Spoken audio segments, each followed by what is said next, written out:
For all those who appreciate the work that we're doing here on Standing for Truth, please hit that subscribe button because we are just getting started.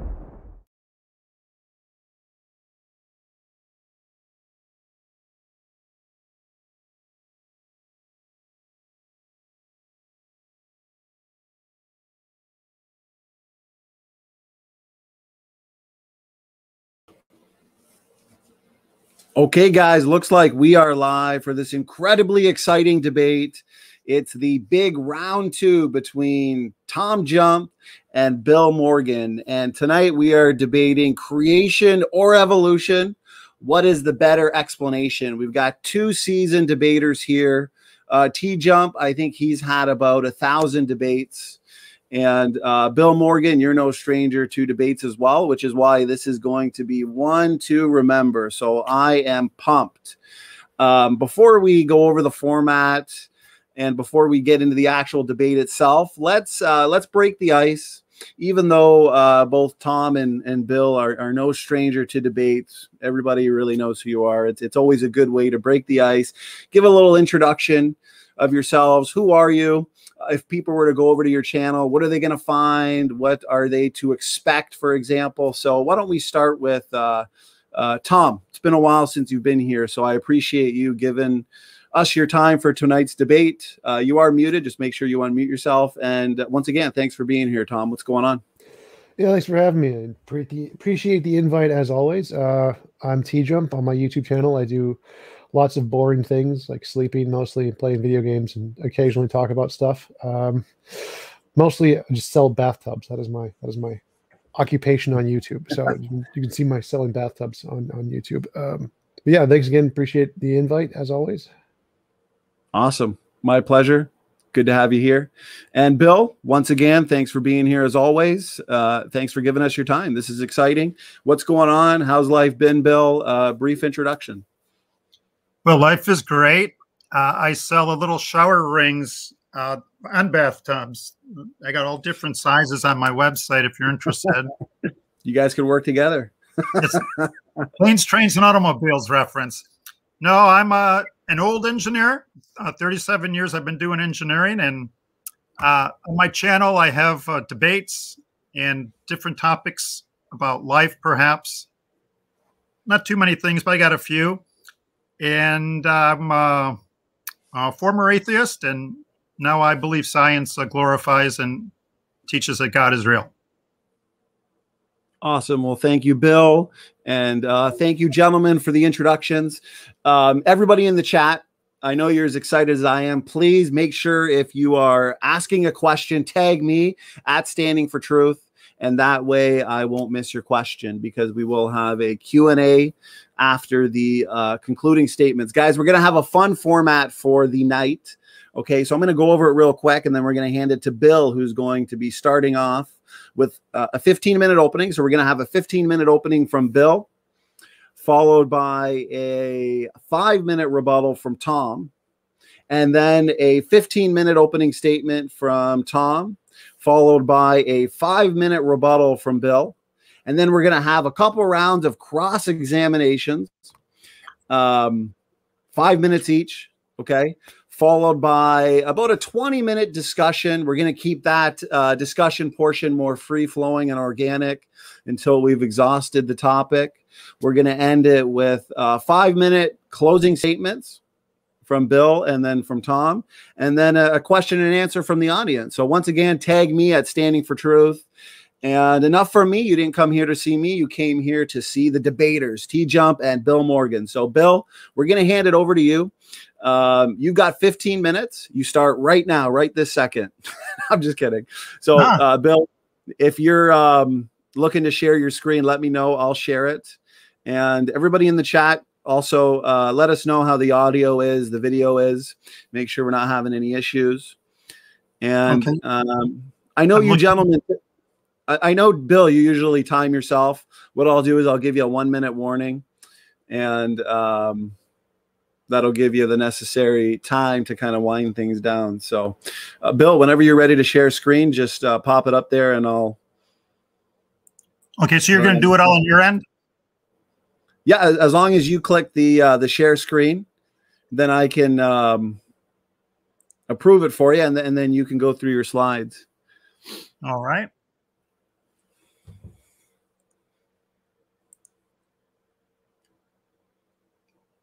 All right, it should be ready. Nope, nothing popped up yet. So Bill, make sure. So when you click the share, the 4th button for me, at least, I think it's the same for you. Oh, there it is. Yeah, you got it. Now does it work? Is that working, Donnie? No. So make sure you click the box. You'll see the box pop up, and then another share button will pop. It'll highlight blue. Yeah, there we go. We got it. Leaving us in suspense there. Always debate canceled. Can't share the screen. So, Bill, whenever you're ready, the floor is yours. All right, thank you, and let's begin. Thank you, Donnie, and thank you, Tom, for the debate. If people want to contact me, they can call me or email me, and check out my YouTube channel. Okay, the foundation of science is, drum roll please, observation. The key to science is observation. If you're seeking truth, it should be based upon what is observed. So in this debate, we're going to decide, hopefully, which side, creation or evolution, is supported by observation. Now, evolutionists will often say creationists don't make testable predictions. I would disagree with that. So I would like to begin with creation testable prediction number 1. And that's apes make apes. Prediction number 2, people make people. 3, giraffes make giraffes. Don't worry, this won't go on forever. And 4, bacteria make bacteria. And we could go on and on and on, but those are testable predictions made by creationists. Apes make apes, people make people. That is what we observe. That is what we see. If you're looking hard enough, you'll see it trillions of times a day that bacteria make bacteria, giraffes make giraffes, etc. This belief is not a religious belief. It is supported by genetics, biochemistry, taxonomy, zoology, paleontology, biology. All of the ologies support this. Now, evolutionists believe that blue whales are related to grasshoppers. Evolutionists believe all life is related to each other. I do not believe blue whales are related to grasshoppers. Evolutionists believe that ants are related to ants. That's Ant B from Mayberry RFD days for you young people. and evolutionists believe bacteria is related to Beethoven. Beethoven is not too crazy about that. I do not believe this is a scientific belief. I believe it is a philosophical and fantasy. There are 8 billion people on Earth. What do we observe? They all came from people. When they reproduce, they make people. These are predictable observations by creationists. There's 1 million apes on Earth. What do we observe? They came from apes and they make apes. 8 billion people, 1 million apes. What do we not observe? 0 ape men. Where are the transitional forms? They are not alive. Nobody has seen this with their eyes. Nobody has observed it. You can trust your eyes that people only make people. The audience, you can decide which one is science, which one is fantasy. Do you think bacteria to Beethoven is fantasy or science? I believe it's fantasy. Believing that bacteria makes bacteria, I believe that is sound science. If you think bacteria plus time plus mutations could result in a human, you're contradicting biochemistry and genetics. Your philosophy is overwhelming your science. My life story real quickly. I've loved science my entire life. As an engineer, I love it, and I enjoy learning different fields of science. When I was 14 years old, my biology teacher put this on the wall and taught the students as if it were fact that humans are related to ape men. I had no problem trusting and believing him. He's the teacher. So I said, wow, the Bible is a bunch of hooey.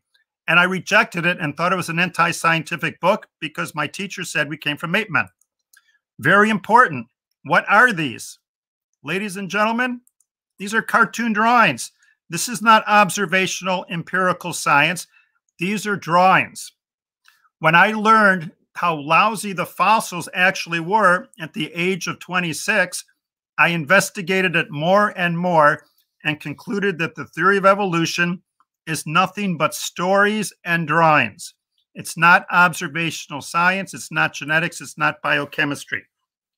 So a question of the day. Why do the textbooks only have drawings as evidence for the theory of evolution and not photographs? You do not see. You see computer animated drawings. You don't see photographs because there's nothing to photograph. Here are 2 science questions that creationists love, but freak out non-creationists. As you can tell, I love dogs. Question for Tom. Matter and energy. How did it originate? What is your best explanation? And is your explanation scientific? This is a creation evolution debate. I hope you attempt to answer this and not avoid it. A creation testable prediction is matter and energy is neither created nor destroyed. I do not believe matter and energy is created or destroyed in the natural world. Creation testable prediction. In a closed system, such as our universe, which contains all the matter, all the energy, energy that can do work will convert to energy that cannot do work. This is called the second law of thermodynamics. It's not some idea by Bill. This is my old textbook from the 70s. I'm very old. An exact quote by the authors of the thermodynamics book. The authors see the second law of thermodynamics as man's description of the prior and continuing work of a creator, who also holds the answer to the future destiny of man and the universe. Now, Tom, to reiterate, I'm not asking if you know how matter and energy originated. What is your best explanation? Another creation testable prediction. Life cannot come from non-life. Living things only come from previously living things. This is supported by the law of biogenesis. This is supported by the cell theory. And this is supported by our eyeballs. Every time we see new life, it comes from existing life. This is not a religious belief. So, Tom, what is your best explanation of how life originated? I'm not asking if you know. I'm asking for your best explanation. And is it a scientific explanation? This is a creation debate, and this is a part of the creation argument. Okay? So, Tom, suppose you were placed in charge of an important project. You could hire 8 billion people. Everybody on the planet is working for you. You have unlimited funding for your projects, Tom. You can use every laboratory in the entire world. They're all going to be working for you to solve this problem. Could you and every person on the earth design and build a living dog? This is a sincere question, not a snide question at all. Could all the humans with all their gathered IQs build a living dog? Now, God does not make things. God makes systems. Systems are made up of components, and they're made up of components. In engineering, in a system, if one thing doesn't work, the whole thing doesn't work. In a dog, if the respiratory system doesn't work, nothing works. If the circulatory doesn't work, nothing works. You need many, many systems for a dog to survive. And there's just an example of some of the parts of the system. Living systems are a house of cards. If one thing breaks down, the whole thing breaks down. And as a designer, I know everything's got to work or else you're going to get chewed out. In life, you're going to be dead. So, Tom, we're going to break it down. We'll give you one project. Here are a list of some of the things required for a living dog, and we're going to put you in charge of the hair. Get ready for 56 million reasons that creation is true. How many hair follicles per square inch are on a dog? 15,000. There's my dog. Guess how many hair follicles she has? We did the math. 14 million hair follicles on an average sized dog. Let's look at one hair follicle. Decide if it's design or chance. Creation prediction. Hair follicles will be very complex. This is a system. It's a very complex system for only one hair follicle. Every hair follicle needs its own tiny muscle that you would have to design, Tom. 14 million tiny muscles in my dog. Every hair follicle has one little pipe to supply blood from an artery. 14 million little arteries have to be designed and built. There's a close-up of an artery, and that's a design. I used to design pipes quite a bit. They're not that easy to design. Every hair follicle has a vein for returning the blood. That's 14 million more. And they meet with a capillary. If we had more time, we could talk about the complexity of capillaries. Every hair has an oil gland. That's 14 million oil glands. The dog is shocked. Wait, it can make oil? Yes, it is. Take a guess. Is this oil simple or complex? Creation, testable prediction. The oil in dogs will be very complex. And they are. The complexity never stops. The deeper you dig, the more and more complex things get. Harvard Medical Center agrees. The oil, which is called sebum, is a complex mixture of fatty acids, sugar, waxes, and other natural chemicals. So what's the better explanation for the 14 million oil glands in my dog? Is it from a nature with an IQ of 0 or from creator with an IQ of infinity? I believe a creator of infinity is required to design this. So you add 14 million, 14 million, 14 million. There's 56 million reasons to believe in creation, just in the hair. So my dog has 56 million designs. There's 900 million dogs worldwide. Just for hair on a dog, you're at 51 quintillion designs that are beyond man's ability and comprehension. And that's only for the hair on the dog. In humans, there's 3 locations that our skin does not have sebaceous glands. Where are they? The palms, the bottom of our feet, the lower lip. What a fantastic design by a fantastic designer. So what's the point? We could be saying, well, my science is better than yours. And then Tom could say, no way, my science is better than yours. And Donnie has had hundreds of debates. So I thought about it. I'm going to take it just a little bit direction, but it's very important to the creation versus evolution debate. This is my 11th debate, and every one of my opponents has been very polite, kind, and respectful, and I thank them for that. So I politely ask my opponents and other evolutionists and atheists, I say this, it is my opinion your arguments are anti-science. But more importantly, it is my experience that the fruits of your atheism often lead to this. I do a lot of evangelizing. I talk to this literally over thousands of young people in the past 30 years. I know what they're coming from. I know what they're about. And that's why I'm passionate about creation and evolution. There are many teenagers that are suicidal, depressed, etc.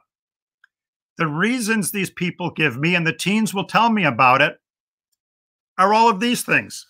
And I would be willing to say everybody watching this debate has felt each one of these at least once in their life. What do all of these things have in common? They result in real, serious pain. Someone might say, hey, that kid's got a car and a nice bed. Well, that's not dealing with the pain in their life. I say this with respect, but I believe it to be 100% true. Atheism eliminates the best way to deal with real pain. We're not just debating science here, we're debating worldviews. So how should people deal with the pain in their life? I would love to share. I share 3 or 4 times a week with people about this. How to deal with pain? You can smile through the tears. The pain is real, but you can have peace during the pain. How so? You can do this. Dear God, thank you for my eyes. Thank you for my ears. Thank you for my hands. Thank you for my feet. Thank you for my beating heart. You are so good to me. Problems are real.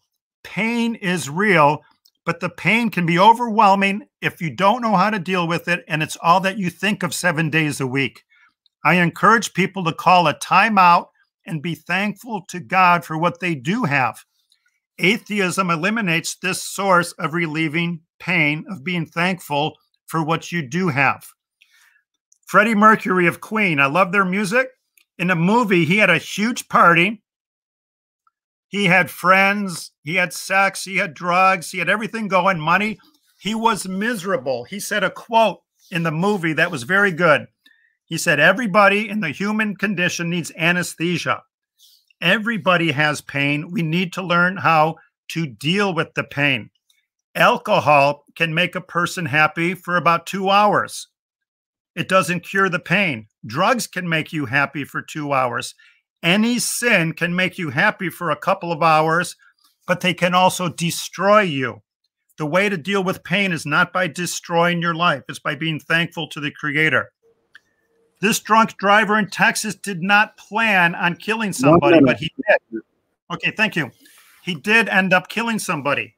I say this with respect to atheists. I'm not saying you're planning on ruining the life and hope and peace of people, but the fruits of your beliefs are doing this. I meet hundreds and hundreds of kids who are hopeless because of an atheist worldview, and they're thrilled to know that they can be thankful to the God who made them. This is off the internet. There's the resource. People that believe in God have a significantly less suicide attempt rate. Because of time, I got to buzz through that. Oh, so this topic has more meaning than just a discussion of scientific views. It has the potential ramifications of having a life of truth, joy, hope, and peace, or doubt, fear, hopelessness, and sorrow. It's a very deadly seed. My purpose is saying this. Tom and anybody else. It up, Bill? Yeah, this is my last slide. Tom and anybody else can believe in anything they want. It's the American way. Freedom of speech, freedom of thought. But if you are telling innocent minds that there is no God, you're spreading something that is poisonous and destructive to them. And I am opposed to that. Okay. I ran a little bit late, but thank you for your time. No problem.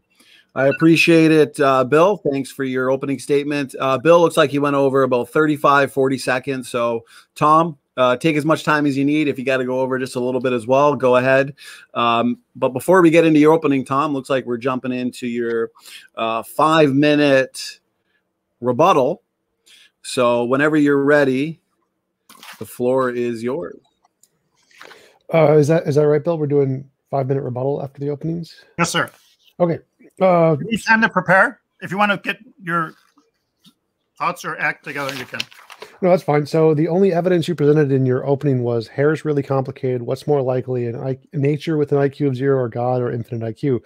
That's an argument from ignorance fallacy. You didn't actually provide any evidence for one or the other. All you said was, here is a problem. What causes a complicated hair follicle? And then you just used an intuition. You said, well, I think it's intuitively more likely that it was made by a big, powerful mind. But you didn't provide any reasons or evidence at all for why you would make one conclusion over the other. That's not evidence. That's an argument from ignorance, which is pretty much just one of the basic fallacies we know doesn't count as evidence for anything. You didn't present anything else that would even qualify as evidence in your argument. The fact, appeal to consequence fallacy, the fact that atheists commit suicide more, which is like 40 per 100,000 or something like that, which is not really that huge or significant, 0.00 something percent. Like, okay, that's not, even if 99% of atheists committed suicide, that wouldn't be evidence that your hypothesis is true. The consequences of an idea has nothing to do with the truth of the idea, so also not evidence. None of the predictions you made were actually predictions. Like the pre in the prediction means you have to predict it. Means you have to make a conclusion about an expectation we don't know yet, something that we haven't seen. So stating things we have already seen isn't a prediction. It's just stating things we already know. So apes make apes is not a prediction. A prediction, you have to predict something we don't know yet.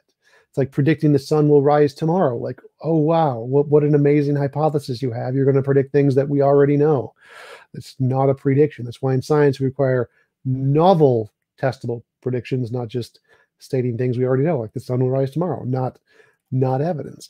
You asked, how was matter and energy created and what is the origin of life? Those have nothing to do with evolution. They're literally not related to the topic of evolution at all. I mean, I'm happy to answer them, and they're better than the theistic one, and significantly it's just matter and energy weren't created. Energy has always existed. Like, your very silly second question was, you admitted matter, you asked, how was matter and energy created? Then you said inner matter was not created. Well, that's a contradiction. Like, you got to pick one or the other. Either it was created or it was not created. So if matter and energy can't be created, that means God can't create it either. It's just, it's been there forever, and which is the naturalist hypothesis. Energy has been there forever. If energy hadn't been there forever, God couldn't exist because he has to have energy to do stuff. Life cannot come from non-life is a composition division fallacy. Like, walls cannot come from non-walls. Well, we build them with bricks, and bricks aren't walls, so obviously they can. So composition division fallacy, no evidence there. You also asked how life originated. The RNA world hypothesis is the best one right now. It is significantly better than the God hypothesis because it does make novel testable predictions, which are testable and have been confirmed in many cases, which is real evidence. It makes a prediction about something we don't know yet, does an experiment, confirms the prediction. It doesn't just say, here's something we already know, apes come from apes. It doesn't do that. It predicts something we don't know, and it gets it right. That's real evidence. I think that covers everything in your opening. I'll conclude there. Awesome. Well, thank you, Tom. That was 5 minutes. You got about a minute and a half to spare. So according to the format you guys agreed to, it's like we are then going right into an introduction from yourself, Tom, which you've got about 15 and a half minutes. Of course, you don't need to take all the time. Whatever you don't take, as always, we throw into either the question and answer or discussion portion. So go ahead, Tom. Yeah, so my opening would be that in the debate between creation and evolution, the problem is that creationists don't understand how evidence work. If you just go to the wiki for intelligent design, the first sentence is intelligence design is a pseudoscience, and there's a reason for this. In science, the foundation of science isn't observation, because we can't observe many things in science. Neutrons, gluons, protein, neutrinos. There's all kinds of things we can't directly observe in science. We don't need to. We just need indirect observation is fine. So if you make a prediction, you say, hey, if there's this thing that we can't directly see, a neutrino, it has these properties, then if we create energy in this one location, we'll see it. We'll see little bubbles going through this like fluid or whatever in these certain conditions. And if that happens, then, oh, the neutrinos are there. So we made these predictions that if neutrinos exist, this event will happen. We see the event, neutrinos happen, even though we didn't observe the neutrino. You don't need to directly observe anything in science because you have indirect observation. You just need to make a novel testable prediction to say, if my hypothesis is true, here's something that we don't know yet, and we'll expect to see it under these conditions. And if you discover it, that's good reason to believe that whatever you're saying exists does in fact exist. And that's exactly what we have for evolution in every single case. Arguing that it's impossible is not evidence. Like, many people have claimed many things are impossible. Einstein's theory of general special relativity was claimed to be impossible by many philosophers because space isn't a physical object, so it can't bend. So space-time can't bend, doesn't exist. Therefore, it's impossible for Einstein's model to be true. No one cared. No one cares about someone saying it's impossible. People claimed it was impossible for heavier than air flight, that computers will never be able to beat man at chess or Go or Jeopardy. That all kinds of things people claim will never go to space. People claim things are impossible all the time. They're wrong all the time. It's never evidence to claim something is impossible. It's just an argument from ignorance, just saying that you can't understand how this would be possible. And your understanding doesn't matter to the truth. It's again, not evidence. To have evidence, you need to have novel testable predictions. You need to take your model, say, if my model is true, here are some predictions we can expect to see that we don't know yet, novel, and then do an experiment to discover them. And that's what creationists have never done. They don't have novel testable predictions. They just have post hoc explanations, post predictions. They explain things we already know, fill in a new hypothesis. But the problem is that you can do this with anything. You can say, every observation we have in the world, everything we see right now could be explained by us all being created 5 minutes ago by magical leprechauns. Every single observation we could. The sun rising every day, we can predict that. We can predict dogs will come from dogs, apes will come from apes. Every single fact about the world we can predict under this hypothesis that leprechauns created the world 5 minutes ago, or 6 minutes ago. Maybe it was magical rabbits, or maybe it was wizards, or aliens just created our brains in a vat and simulated all this stuff that we're seeing, and it's all fake. You can make up infinitely many hypotheses to explain all of the past data. But if you want a hypothesis to be indicated, you need to predict something we don't know yet, a novel prediction, and then discover it. That's what real evidence looks like. That's why everyone in biology accepts evolution. That's why everyone in geology accepts the world was not 6,000 years ago, was not created 6,000 years ago. Real evidence is not just the ability to make up a post hoc explanation, but the ability to predict some knowledge about the future we don't have yet and get it right. So apes come from apes, not a prediction. Life coming from non-life, life can only come from life, not a prediction. You have to predict something new. Like me predicting the sun will rise tomorrow is not going to be evidence of my hypothesis the spaghetti monster is real. I can say, the spaghetti monster predicts that the sun will rise tomorrow. Like, wow, what an amazing prediction. You've predicted something that we can literally watch and have known for a long time. It's clearly not evidence. That's why Einstein made these new predictions. He said, if my model is correct, we'll see this new feature of reality called bending spacetime with these new instruments and these new tests. And guess what? We got it right. We discovered this new thing, which then defeated everybody who said it was impossible.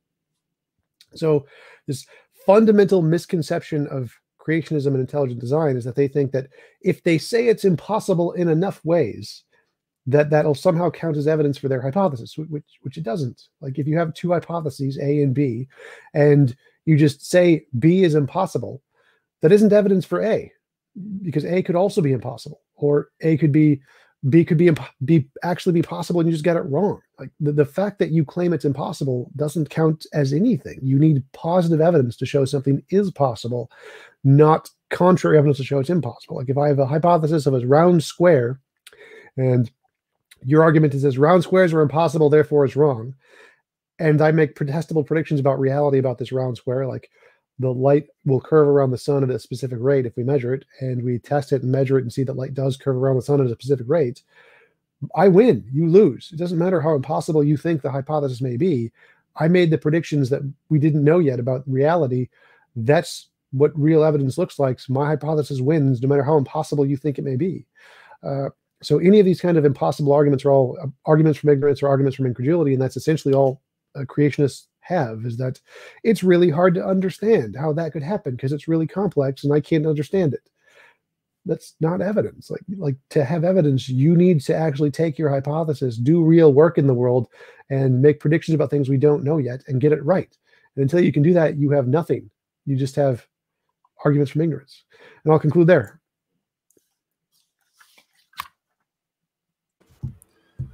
Awesome. Thanks so much there, Tom.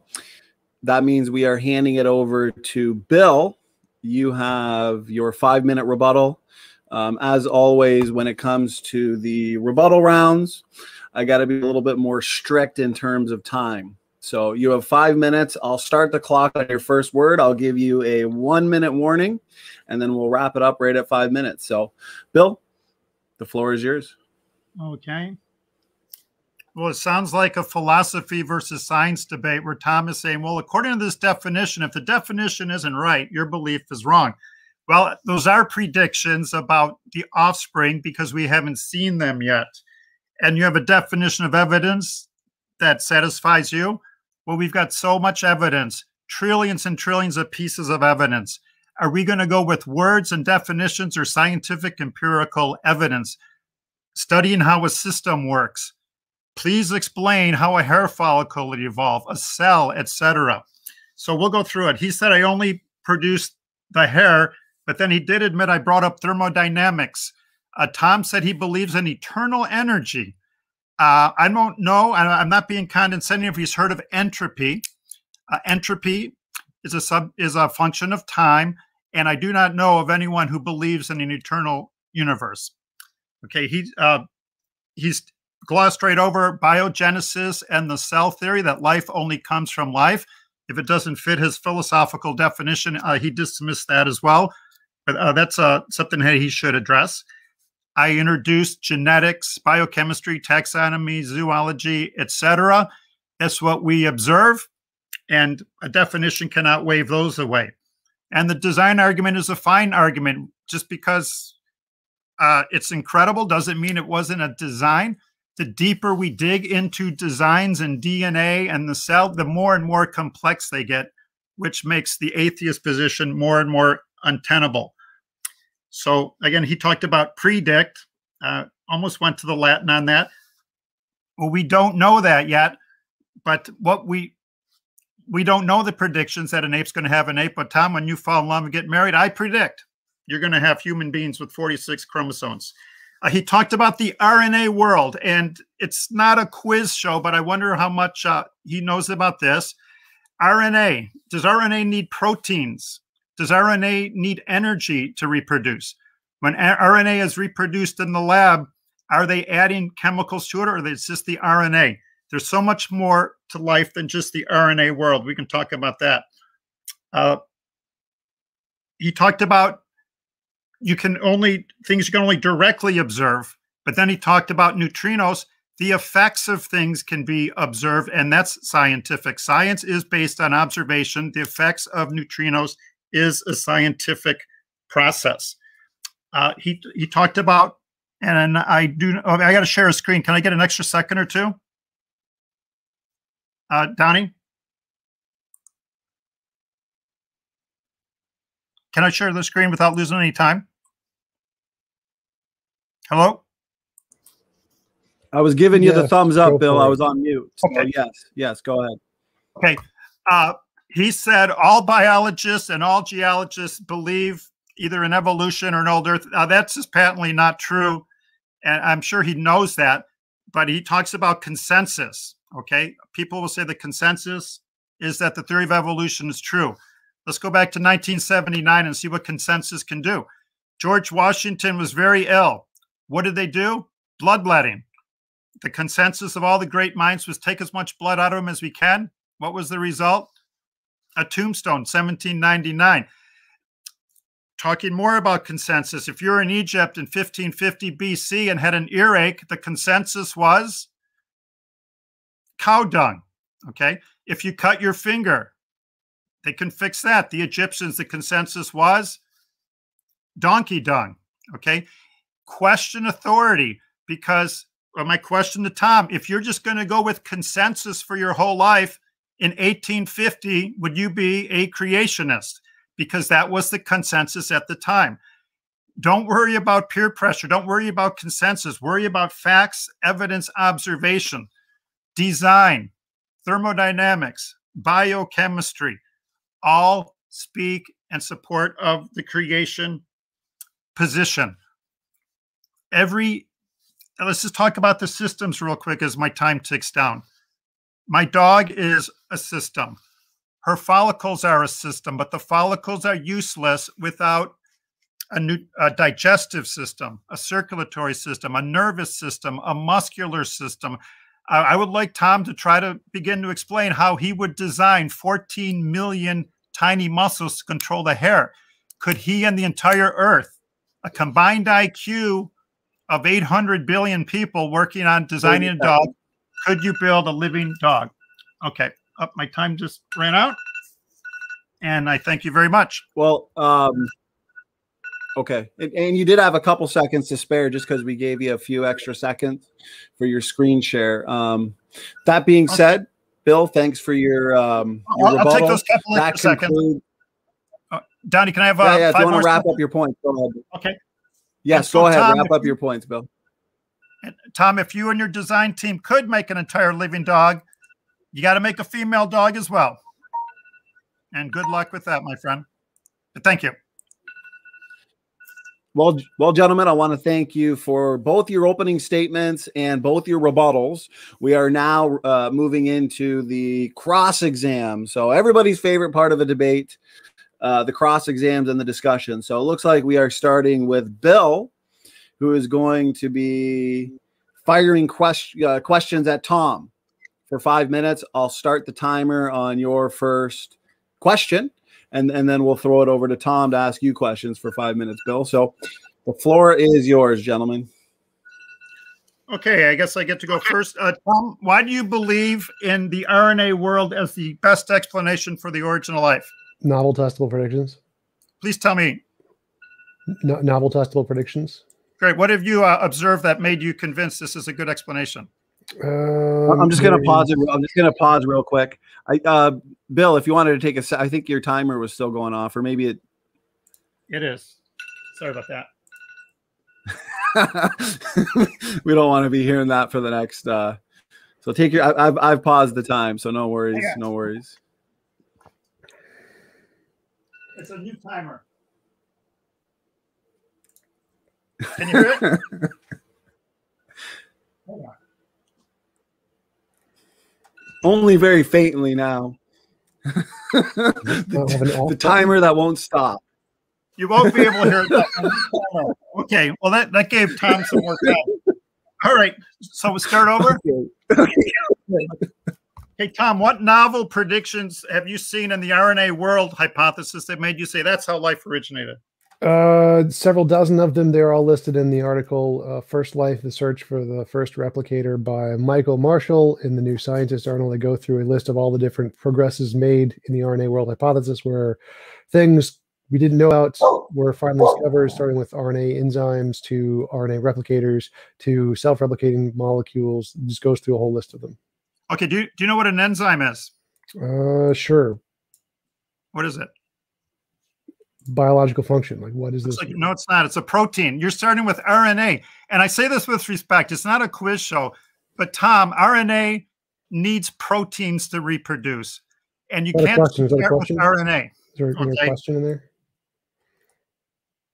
Yeah, I asked you if you knew what you said RNA enzymes, and an enzyme is a protein, but you're starting with just the RNA. That's okay. Wait. Life is a system. There's many components, and you're starting with the RNA world. So you want to start with RNA and proteins, okay? No. I never said that. You said the RNA world. Yeah. So you have an RNA with proteins? Yeah, it's made of proteins. That's fine. No. You're saying RNA is made of proteins? It makes proteins. It is the format that makes DNA. DNA makes proteins. What is right? But you need proteins for the RNA to make proteins. It's a chicken and the egg conundrum for you. No, it's not. Okay, well, we'll move on. You believe matter is eternal. Energy is eternal. Okay, matter and energy are, okay, why? Matter and energy cannot be created or destroyed. I agree. Energy is just the ability to do work. So if energy didn't exist, nothing could exist. Nothing could change. Change is impossible if there's no energy. Do you know the difference between available and unavailable energy? Yes. Thermodynamics. Right. So energy is a function of time. Would you agree? No. You wouldn't. Okay. Well, no. Over time. Okay. Over time, available energy becomes unavailable energy. Still exists. Right. But if you believe in infinite energy, there shouldn't be any energy today because it would have You decomposed. just contradicted yourself. So as you said, usable energy goes down, but the energy is still there. It doesn't go anywhere. It's not created or destroyed. So it exists eternally. You're conflating two different topics, the energy existing and the energy being usable. Those are two separate things. If it's a function of time, Tom, it cannot be eternal because it wouldn't exist anymore. How did we get all that available energy? You just contradicted yourself. So energy, usable energy is the energy in like a potential energy state. It means it has to be able to be moved. But energy itself is still there, even if it's not usable. So it doesn't go anywhere. So the energy still exists because it doesn't go anywhere. Available energy cannot be eternal because it converts to unavailable. I didn't say available energy. I didn't say, I said energy. But that's what can do work. And you knew that. You said it earlier. No, I didn't say that. Don't interrupt me. Don't interrupt me. This is my turn to ask questions. You're not asking a question. You're misrepresenting my position. As I literally said, energy is eternal. I didn't say usable energy is eternal. I said energy is eternal. Energy that can do work. No, that's not what I said. I said energy is eternal. I did not say usable energy is eternal. I said energy is eternal. Okay. All right. Like I only have a few minutes. How did we get available energy on this planet? Vacuum states on this planet from the sun or the universe. The universe. Yeah. Vacuum states. Vacuum states. Yes. What does that mean? Does that mean from nothing? No, there's never a nothing. We got available energy from what? It's eternal or from nothing? Eternal. Okay, well, it can't be. There's a field, and there's in the field, there are fluctuations called quantum fluctuations that are never ending. They don't change. Okay, and I'd say that politely, read up on your thermodynamics and your entropy. Available energy cannot be eternal. I'm sorry, you're ignorant of the field. This is literally facts. We can observe them. It's called what? So it looks like we're moving on to Tom. So Tom, you get 5 minutes to now ask Bill some questions. Go ahead. What does the word novel mean?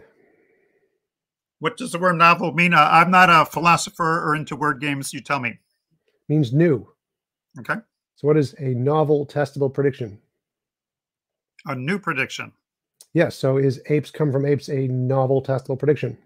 If they've never had children, I'd say that's a new prediction that Mr. and Mrs. Ape will have a name. What does the word novel mean? New. Does predicting something we already know new? No. They haven't had the kids yet. How do you know they're going to have apes? Have we observed other apes coming from other apes in the past? Yes. Is predicting the sun will rise tomorrow a new prediction? If it hasn't risen yet, you could say it is. But you get my point. You're not going to get nothing but an ape from an ape. And I know that doesn't fit your philosophy. No, this has nothing to do with philosophy. This is just basic logic. So you don't understand. So if I predicted the sun will rise tomorrow, is that evidence of the spaghetti monster? No. Why not? My dog will answer that for you. That's a word game. I'm not going to choose to enter into. It's my question time. Answer the question. Why is that not evidence? For what? Just predicting something that we already have a basis of evidence for that we know is going to happen with high likelihood. Why is saying something we already know not evidence? It's evidence that we have a structured, fine-tuned universe. That's the question. Why is predicting something we already know not evidence of the spaghetti monster? It's evidence of a structured, fine-tuned. You're not answering the question. Answer the question or concede that you've lost. Why is predicting something we already know not evidence of a new hypothesis? Well, we are debating creation versus evolution. Answer the question, Bill. It's my question time. I am. You are predicting that bacteria can be the ancestor to a well. I'm saying that's Bill, my question time. So the sun will rise tomorrow. This is the topic now. I predict the sun will rise tomorrow. Why can't I use that in a scientific paper of my new hypothesis of the spaghetti monster? Why will no one accept that, Bill? Why will no one accept it about your spaghetti monster? or any hypothesis. I can predict any new hypothesis I want, and my evidence is the sun will rise tomorrow. Apes will come from apes. Humans will come from humans. I can make all these predictions. The grass is green. The sky is blue. I can predict everything we already know, put it in a scientific paper, say evidence of the spaghetti monster. Why will no one accept those as predictions? Well, to me, that's a goofy question. You have the burden of showing bacteria is the ancestor. But you'd rather, I don't know how to answer it. Okay, that's perfect. Perfect. Yes. Thank you. Great. That's exactly what I wanted to do. You have to show me how bacteria can be the ancestor to a well. Again, my question time, Bill. So the reason no one's going to accept that is because anyone can take the things we already know, say this is a prediction of my model, and then put in any silly thing they want, like a god. No one is going to accept that in science. No one says, I can explain the stuff we already know, and that's good evidence. In science, what is the foundation of science? The real foundation is discovering new things, novel predictions that we don't know yet. So that's the apes come from apes is not novel. Everyone knows that. Everyone knows the sun is going to come tomorrow. You could ask a 4-year-old kid, they're going to be able to predict that. That's not evidence. Evidence is predicting something we don't know yet, something surprising, something that isn't knowledge already. If it's already knowledge, it's not new. So science is knowledge. You don't understand that predicting stuff we already know isn't evidence is a fundamental flaw in your ideology. Like, it completely undermines everything you've said. Like, you don't understand why the sun will rise tomorrow isn't evidence. Like, you need to really take time to think about that. And the fact that you admitted you don't know why that isn't evidence is a big problem. I'm happy to conclude there. I'm good. Okay. Well, you're skillfully avoiding how bacteria is the ancestor to a well. This is very good. This is a question. Okay, what we're going to do since okay, so now we're going to move it to Bill. Now you have, this is cross-exam round 2. So Bill, whenever you're ready, you got 5 minutes to fire questions at TJump. Go ahead. Okay, real quick. Science is about knowledge and observation, not fanciful predictions. So TJump, what is your best evidence that whales are related to bacteria? They're made of the same stuff. They're made of the same stuff. Please elaborate why you think that means they're related. Since they're both made of DNA, it's like if we see a limestone stalactite and we say, oh, look, there's a big pile of stalactite, and oh, look, there's a drop of stuff that falls on it and leaves a little residue, and it'll build up over time. They're probably related. So since they're both made of DNA, and we can see changes in DNA, very small ones over time, and we can make predictions about those changes, that certain species are going to have different markers in those DNA across different time scales, and we can see those markers and see patterns in those markers among different locations, say, oh, these kinds of animals have these kinds of patterns, and these kinds of animals have these. Okay, my question. Okay, beautiful speech. What have you observed to believe that bacterium is the ancestor to a whale? The same thing I just said. So if we see DNA and we see patterns in the DNA and we see special localized patterns in this subgroup over here and this localized patterns in this subgroup over here, and they both share this other pattern in this other spot, then they're probably related because they share those patterns. The patterns that they share on the top level show that only these and these locations have this top level relation. Okay, and all of these have this lower level relation. All right, Tom. Okay. Is there any living evidence that you have observed, or can you just hand wave and talk about DNA similarities? We literally observe the DNA similarities. Yes. No. Is there a living organism? 8 billion people, 1 million apes. What happened to all your ape men, Tom? I don't know what you mean. Apes are still around. Like, apes are an ancestor. Where's our common ancestors? There should be millions of them. There are. Really, where? Just Google it. Common ancestor. Google it. Okay. And there's photographs or just drawings? Both. There's photographs of the bones. There are physical bones. And they're interpreted by many people by many different ways. I mean, but you do admit, you're talking about the bones now. Wait. This is my question. You're talking about the bones. Do you admit there's no living evidence that humans and apes have a common ancestor? Well, there are in our DNA. That's a lie. In our DNA. That's not what I asked. You're very artful at dodging the question, Tom. What's the living evidence? Birds to reptiles to birds. Are there any alive? I don't know what you mean by living evidence. So DNA is alive. It's something we observe. DNA is alive? If my dog dies, cells are alive. They're made of DNA. It's living. What do you mean by living evidence? It's alive. Yes, the cells are alive. It's metabolizing. Bless you. So, what do you mean by living evidence? Yes, there are things we can observe. observe DNA. It's there. It's in living things. DNA Cells is are not alive. living, Tom. It's in a living thing. It's in a cell. Cells are alive. So cells are living evidence. This is my question. Is there a living organism to support your theory? I don't know what you mean by that. Yes, cells are living organisms. They're made of DNA. They're observable. They support our hypothesis. What do you mean by the organism that's alive today to support bacteria blue whale evolution? Cells. You're tap dancing. You're not even answering. That's not an organism. I don't know what you mean by the question. Cells are not an organism? Yes, they are. Bacteria made of cells. Right. The bacterium is an organism, but you just can't say cells. But you believe that you have bacterium, you're related to bacteria. Yes. And it sounds like it's based on philosophy for me if you can't produce evidence for that. No, it's based on observable, testable predictions.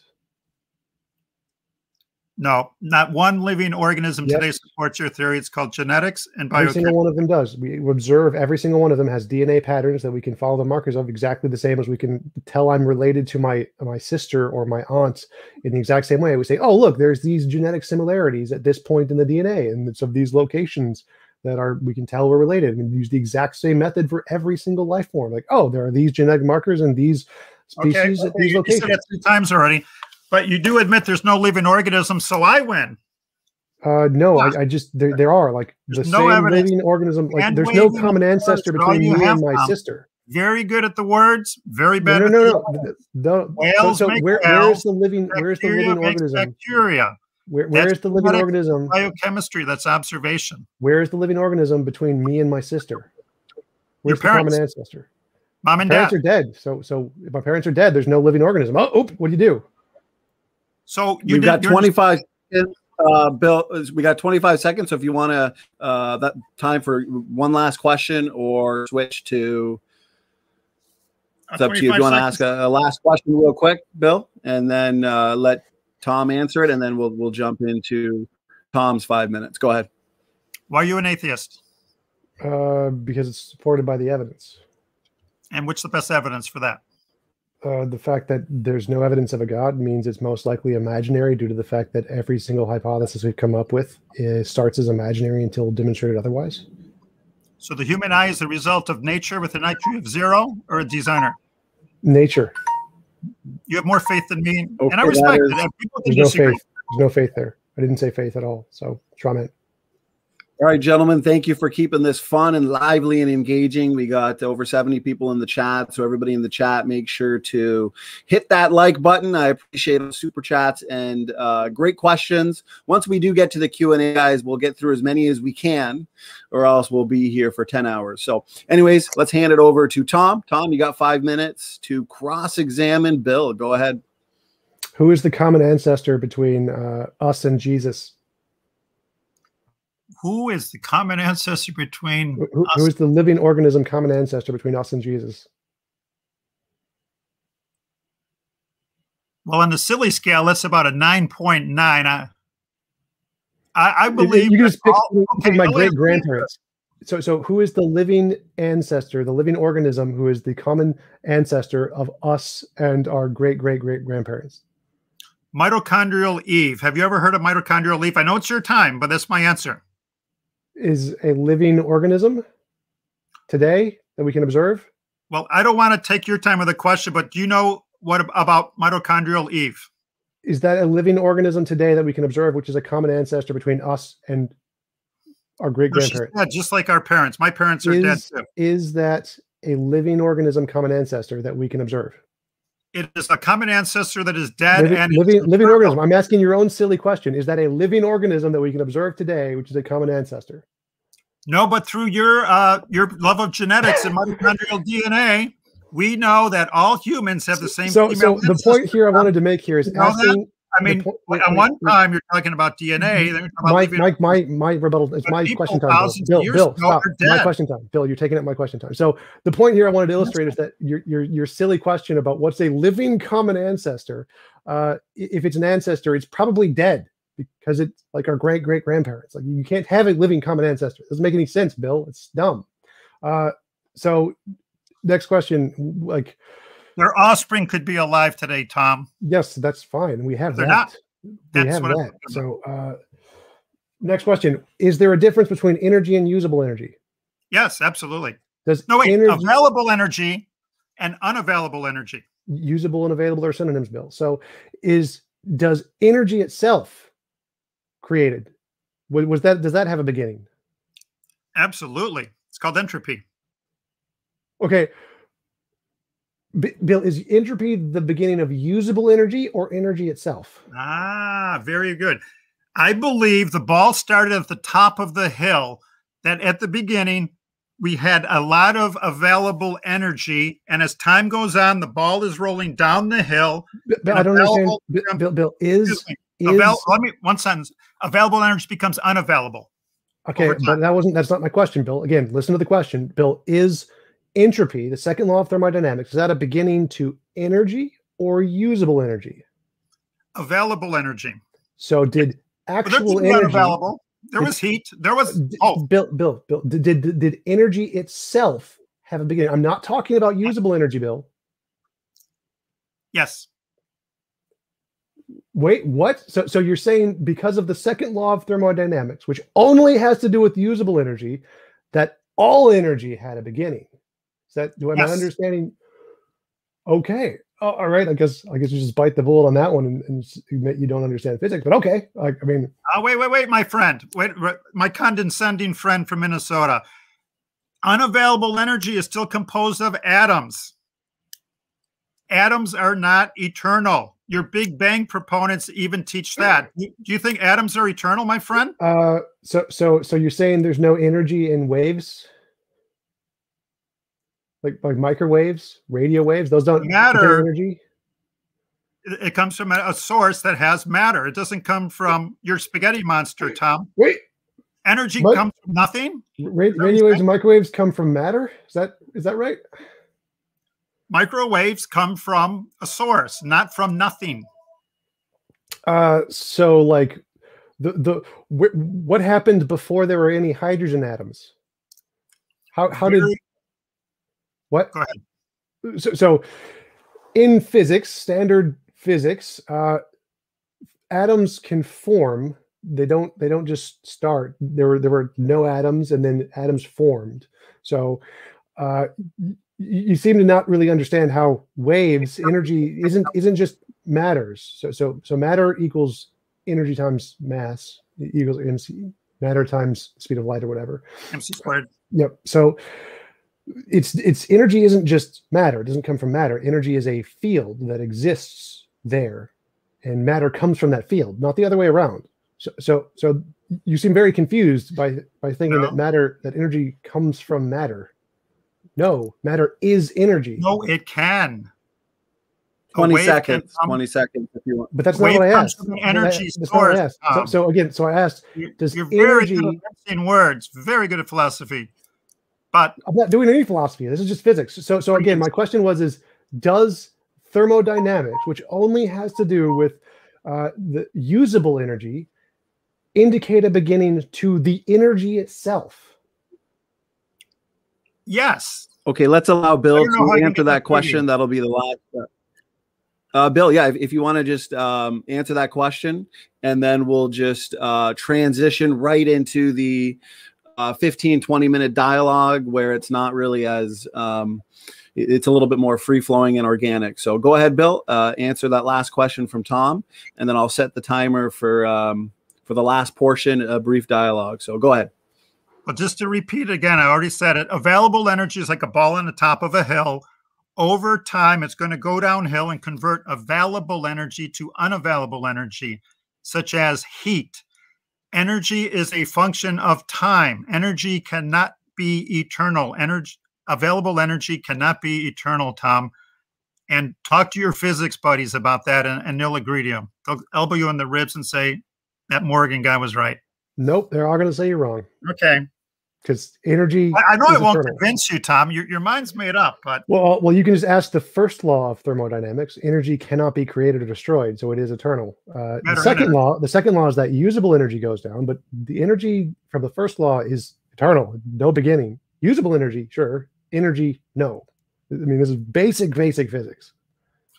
So now you're saying usable... I guess we're in our discussion now, right, Donnie? Yeah. Okay. So you're saying usable energy is not eternal, right? Yes. So Oh, usable energy there you had a go. beginning. I win. Okay, but I never said it was. I said energy is eternal. I didn't say usable energy is eternal. Well, usable energy is the energy that can do work. That's what you just said. If it was eternal, we would not be able to have any today. Never my argument, Bill. So I said energy is eternal. I never said usable energy is eternal, Bill. So where's the problem here? So where did we get the usable energy from? Vacuum states. So again, you're not understanding here. So do you not see that you've admitted there's a difference between energy and usable energy? Oh, I know it. And you admitted that thermodynamics, the second law, has to do with usable energy. So why do you think energy itself, not the usable energy, do not bring up anything about the falling ball here? Why do you think the energy itself had a beginning? I don't care about the second part. I don't care about the thermodynamics. I care about the energy itself. Why do you think it had a beginning? Okay. And this is what I'm going to say. I believe energy and matter is neither created nor destroyed. The second law teaches available energy cannot be eternal. I don't not the second law. First one. And you're going, wait, Bill, the unavailable energy is eternal. You tell me how that unavailable energy made your vacuum states to make available energy. I'm all ears, go. Again, not the question here, Bill. So I'm still trying to get, where did the energy itself, if it didn't have a beginning, that means it's eternal, right? It didn't have a beginning. I'd never said that. You're putting words in my mouth. Wait, I thought you just said that the energy itself was never created or destroyed. In natural processes. So it did have a beginning. That's what I'm asking about right there. That's the part I'm asking about. This is a common ground we can have, okay? I believe in a supernatural entity. You're going to agree with me here in a second. Can I 100% absolutely prove that? No. But I believe the first law of thermodynamics and the second law of thermodynamics falsifies the atheist position. Yeah, that's what I'm asking about. This is what I agree with you on that. It falsifies your position. No, I'm trying to get clarification here. Better to explain matter and energy, so I believe your position is falsified.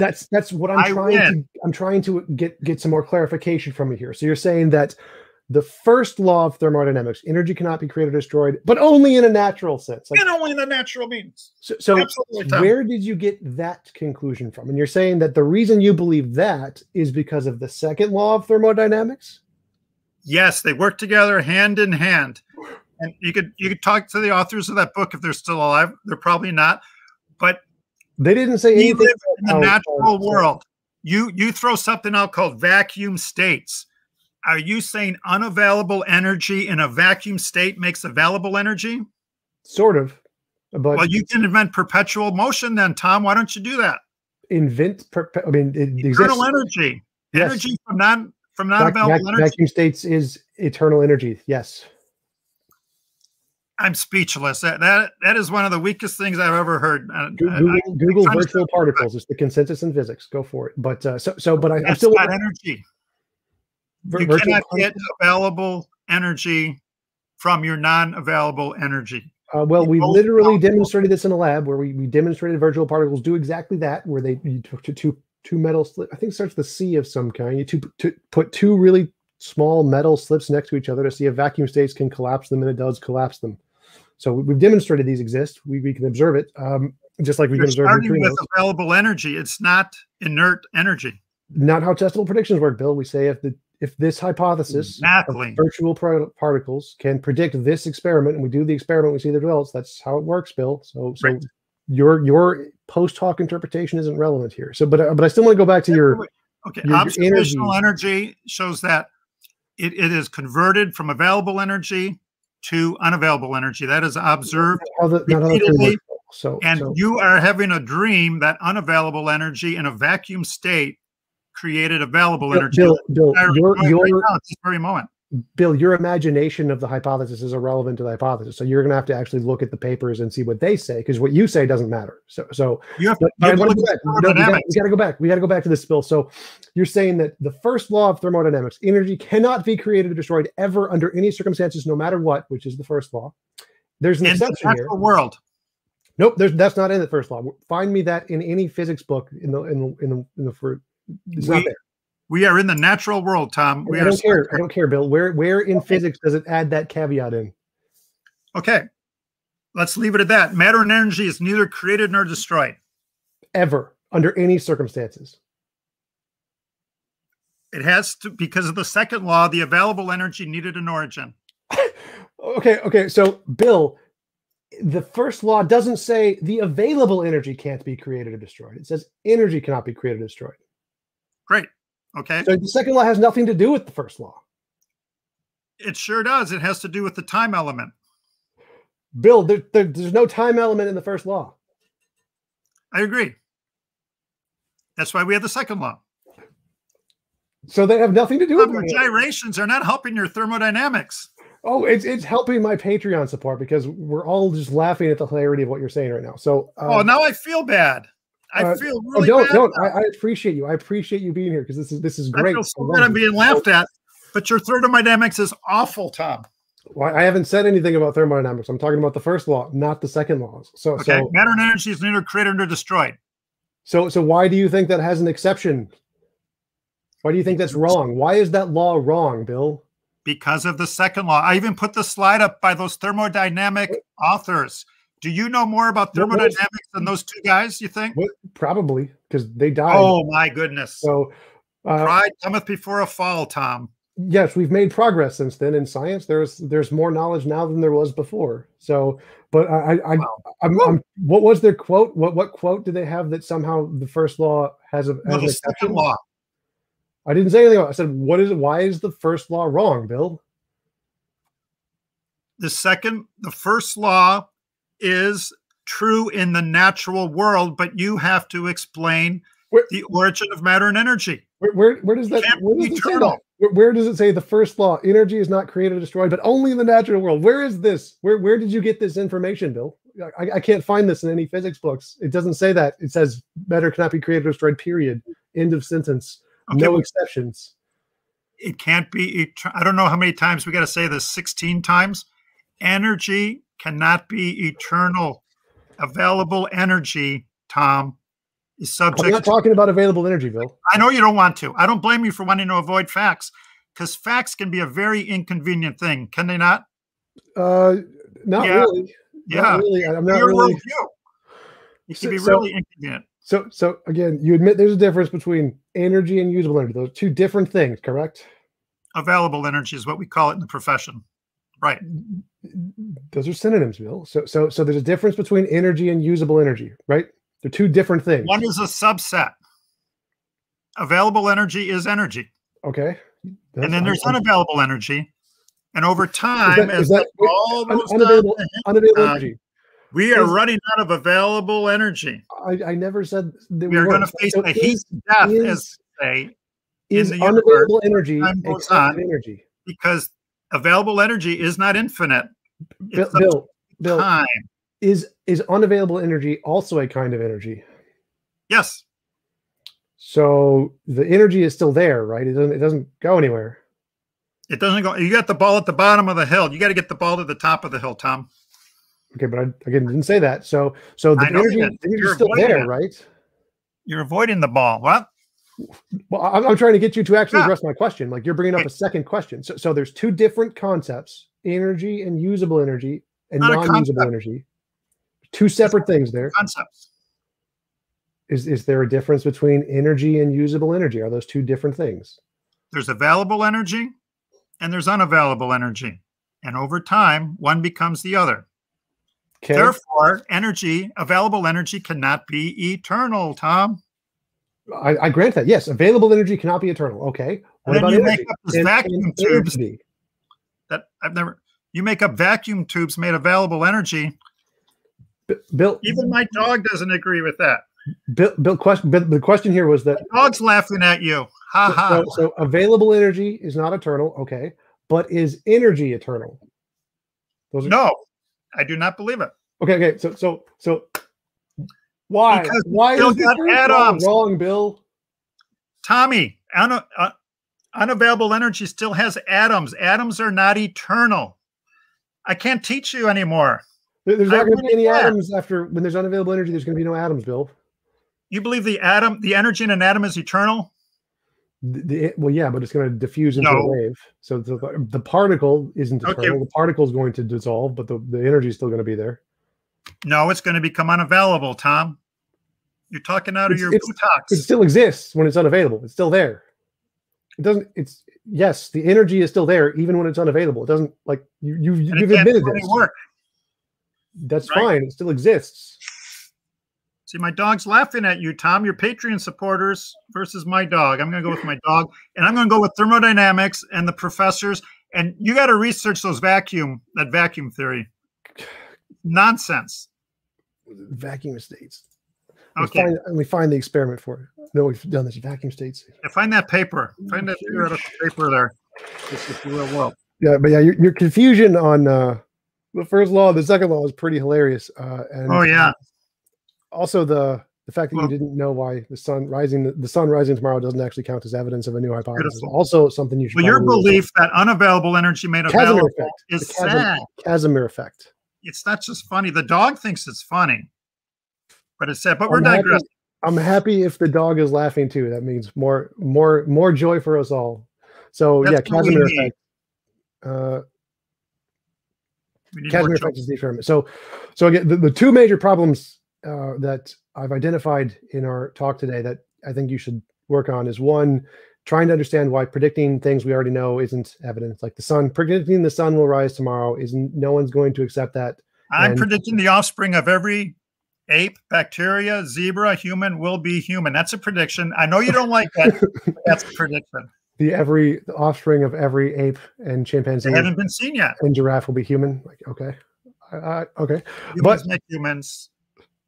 But so the point here is that I think that one thing that not just yourself, but many creationists should look into is understanding why making predictions about things we already know or expect with a high likelihood isn't evidence. No one accepts that as evidence. No one accepts the sun will rise tomorrow as evidence for the same reason no one accepts apes will produce apes as evidence. And I think understanding that fact will really help the creationists to improve their argument. They should probably build a model that can incorporate and explain why people don't accept that as evidence into their epistemology.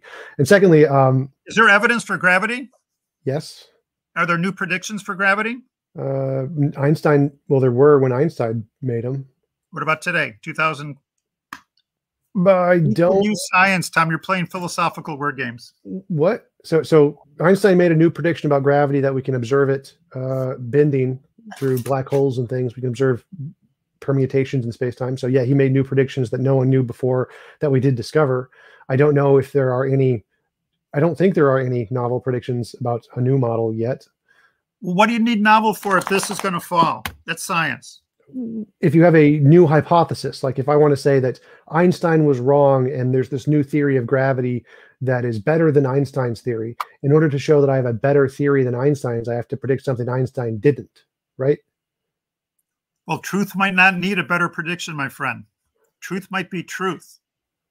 And science is a pursuit of truth and knowledge. And every offspring supports the creation model, but you reject it because it's not a novel prediction. Right. So like, thank you. I win again. Yeah, I think that's a great representation. Absolutely. I would totally agree with that. So, and the reason is because any hypothesis can explain all of the past data. Like if we see a cup fallen over and I can say, I think that the cup was knocked over by a squirrel and you think the cup was knocked over by a bird or the wind or the table. They can all explain the cup being knocked over, but to know which one was right, or which one is the best explanation, it would have to predict something we don't know yet. Like if I think a squirrel knocked over the cup, and we can know this because when we go and look at the cup, we're going to find squirrel droppings all around the cup.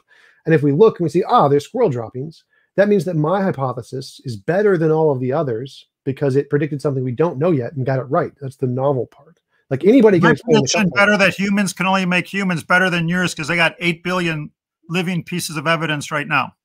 So if we see 8 billion cups falling over, it's better than squirrel droppings. No, that's the cup. No. Answer my question. Don't go back to the cup. What was the question? It's my prediction that humans can only make humans better than yours because that's what we observe. There's no prediction there. That's again. There's no prediction except the offspring. In the analogy, the humans come from humans is the cup falling over, and the squirrel droppings is the new thing we need to predict. No, don't run from my question. Is my prediction better? It's not a prediction. So Yes, it is, because they haven't had kids yet. When you get married, I predict you're going to have a kid. And when you have that happy day, think of me. No, I was right. So again, take the analogy. The analogy is if we see. You're not going to answer my question. I can tell. I did. You said, what is the prediction? Why are you running? It's not a prediction. So that's the answer. It's not. Why are you running a novel prediction? Question? I'm not talking about predictions. You asked which prediction was better. Like, is my prediction better than like something about 8 billion humans? Is that prediction better? It's not a prediction. That's the answer. The answer is not a novel prediction.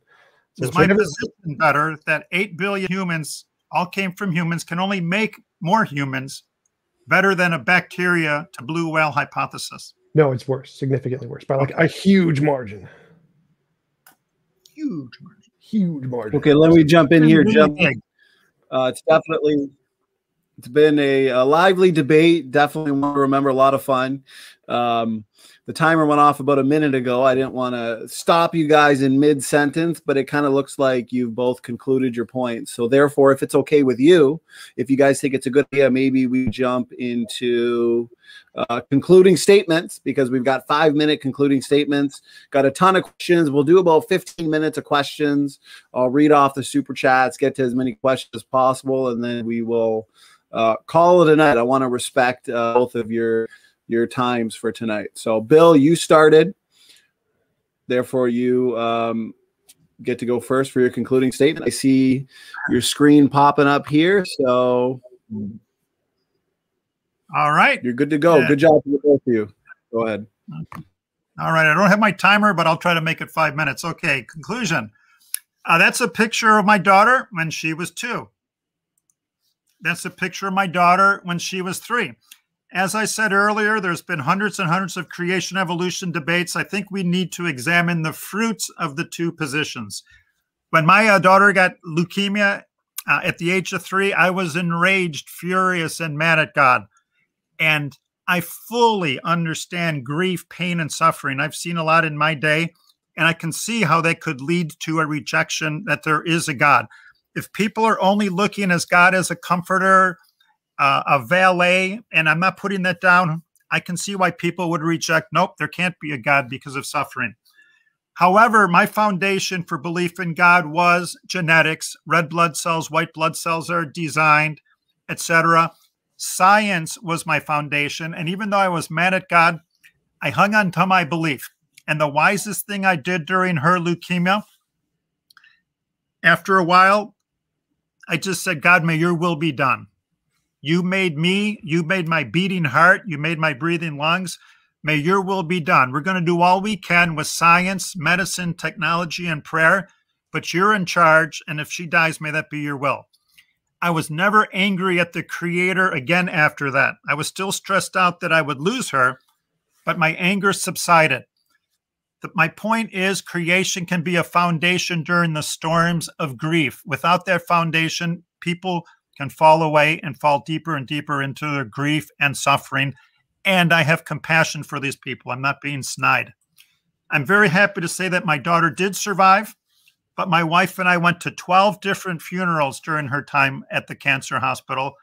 And believe me, I understand grief. I understand rage at God, but that doesn't falsify the existence of a God. Okay, so getting back to my dog, 14 million complex hair follicles. I want everybody to think about this. If God cares enough to design the muscles, the oil glands, the arteries, and the veins 14 million times on a dog, does he care about you? Absolutely. God cares about every atom in the universe. He cares about people. I like to say this to people when I'm evangelizing to them. I can give you 2 facts that God exists. Those 2 facts are your eyes. Your eyes are either the product of nature with an IQ of 0, mixing chemicals together over billions and billions of years, or your eyes are the result of a designer with an IQ of infinity. And your eyes need an optic nerve. The optic nerve needs a visual cortex. To me, that screams that there's a designer. Now, I can give everybody 2 facts that God loves you. Your eyes. Your eyes are an amazing gift. When we feel grief, depression, sadness, loneliness, hurt, we should take a step back and be thankful that we have vision, that we have hearing. I know some people don't, but you get my point. We have millions of things to be thankful to for a loving God, even during the times of tribulation. 7 reasons to believe in God. Beauty. Art requires an artist. Let's look at these butterflies. Each one is a beautiful piece of art. They're all made of matter. They're all made of energy. Matter and energy does not come from nothing. They're all living. Life only comes from life. And they're all systems. Systems cannot happen by a step-by-step process. For a system to work, the entire system has to work. 7 more reasons to believe in God. Even more beautiful butterflies. B is the coolest one ever. It has clear wings. So thermodynamics, biochemistry, biology, the law of biogenesis, the cell theory, systems, design, overwhelming evidence that there's a God. So why would people deny God? In my opinion, there's 2 types of people: those who know better and those who don't. Those who know better are, and I say this with respect, like Tom. Tom knows my arguments. He's heard them 100 times, but I believe for emotional reasons, he is rejecting them and not considering it. Then there's people who don't know better. I trusted my biology teacher, and I believe he told me a lie that humans were related to an ape-like ancestor and life started by chance in a Big Bang. So quick review: evidence for the existence of God, the origin of matter and energy, the origin of life. We didn't even talk about the genetic code. Information always comes from a source. Design is information, systems, etc. Every atom is the result of design, in my opinion. So I encourage everybody to ask yourself, is your goal truth, or is your goal trying to prove what you want to be true? Again, I respect Tom, but I think he's making a lot of effort to fit a square peg into a round hole to try and prove what he wants to be true. And I guess that's time, right? Yes. But if you want to wrap up in the next 10 seconds, I'll make sure Tom gets equal time. But if you just had a last sentence you wanted to get out within 5 or 10 seconds, go ahead, Bill. Okay. Well, in order to make this debate unique, atheists have to be aware that the fruits of their belief is causing despair, grief, disappointment, and suicidal thoughts to people who should be thankful and grateful to the God and Creator who made them. Thank you. Okay, thank you, Bill. That was exactly 6 minutes. So thank you so much for that concluding statement. Great debate, guys. It's been a lot of fun. Chat's having a great time. Tom, you get equal time for your concluding thoughts, concluding statement. So go ahead, floor is yours. Cool. Thanks again for inviting me on. Thanks for Bill for coming. I really enjoyed it. It was a fun conversation. So the main problem with the creationist ideology is their epistemology, is that they don't understand what counts as evidence. Like, in order for something to count as evidence, you can't just say the things we already know and say, I can explain the things we already know, like that apes will come from apes, or that the sun will rise tomorrow. And this is a really basic thing in philosophy of science. It's pretty much the foundational thing that is in all science, is that you need to tell us something new about the world, a novel prediction, not just a prediction. Like, technically he's correct. Predicting the sun will rise tomorrow is technically a prediction, but in prediction in science refers to something novel, something we don't know or don't expect, something new. And predicting the sun will rise tomorrow is not that kind of a prediction. It's not a novel prediction, and so it's not evidence.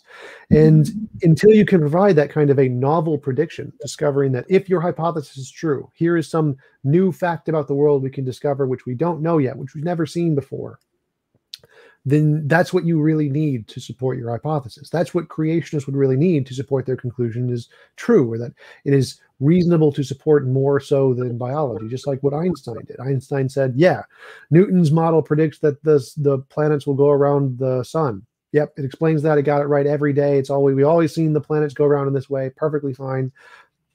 But he didn't just say, my mind can explain it, therefore I'm right. What he did was he said, mind can explain this other fact that Newton's can't explain. There's this new thing that Newton's doesn't explain, it doesn't see, and then mind can explain that.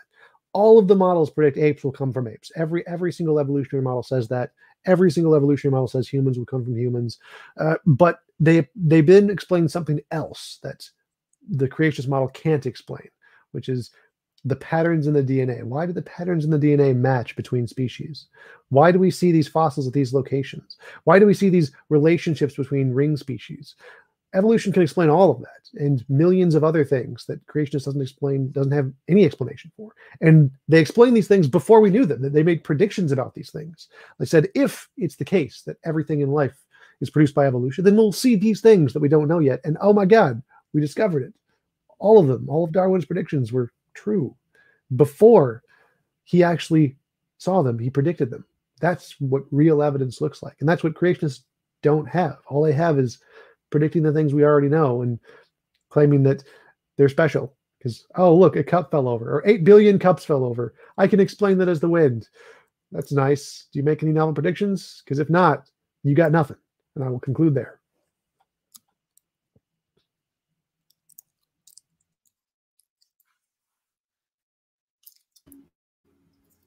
Okay, thank you, Tom, for that concluding statement. And once again, thanks to the both of you. Great debate. It's already been an hour and a half, so time has flown by, and we are going to get to as many of these questions as we can. I'll put a timer so we're not here all night, and why don't we let's get this party started. So here we go. Super chat from George Bond all the way at the beginning of the day. Super chat, $10. I appreciate it, George. As I always say, you're putting my kids through college. So he says, join me for pizza and beer. So I guess George is planning a wild night. So thanks for the super chat, George. Mitchell, $5 super chat. Thank you so much, just to show his support. So I appreciate that. Let's see this question from Mandel Mania. So question for both. Ask them both why they presuppose that evolution and creation are not compatible. Since the question is for both of you, whoever wants to start can do so or answer first. They are compatible. Like you can have a being who created the universe in the Big Bang and then just have it result in evolution. There's no incompatibility between creation and evolution. There's just no reason to believe it. So like, for example, I could say there's a magical leprechaun that created the universe and it just farted it like in Family Guy or whatever. And that's perfectly compatible with everything we see. Like the universe could have been created 5 minutes ago by leprechauns. That's perfectly compatible with everything we see. There's infinitely many ways that all of the evidence we have is compatible with infinitely many other theories. It's called the problem of underdetermination in science. So yeah, all of the evidence is compatible with infinitely many hypotheses. But the reason we believe one over the other is because it can tell us something about the world that we didn't know yet. So it gave us knowledge before we discovered it. That's the one we go with. And that's why we go with the atheistic naturalistic hypothesis, because it's the one that does that. And none of the creationist models do. But yeah, it's perfectly compatible to have a creationist God who created the universe and then evolution happened as a process. Perfectly fine. Okay, my turn. I don't know much about leprechaun. Yes, go ahead, Bill. Thanks for that. The farts of a leprechaun can be your area. But the most important part is to define evolution. The word evolution means change. Do I believe in change? What type of change are you talking about? Most evolutionists, including Darwin and Origin of the Species, talked about what is referred to as microevolution. Birds with a different type of beak. People getting taller, the bacteria mutating. That's microevolution because the bacteria, if it mutates, is still bacteria. People getting taller, they're still people. The finches with the different types of beaks, they're still finches. So I have no problem whatsoever, of course, with microevolution, which is change within a kind. You can breed dogs. There's over 200 breeds of dogs. I have no problem with that. But macroevolution is the belief that humans are related to bacteria. Now, I do not believe, and if I get hit by lightning, I'm here by myself. So I believe even God with an IQ of infinity could not create through a step. There she is, through a step-by-step evolutionary process. Because this dog, we'll use my dog, is a system. If she got here by evolution, what evolved first? The circulatory system, the respiratory system, the nervous system, the digestive system?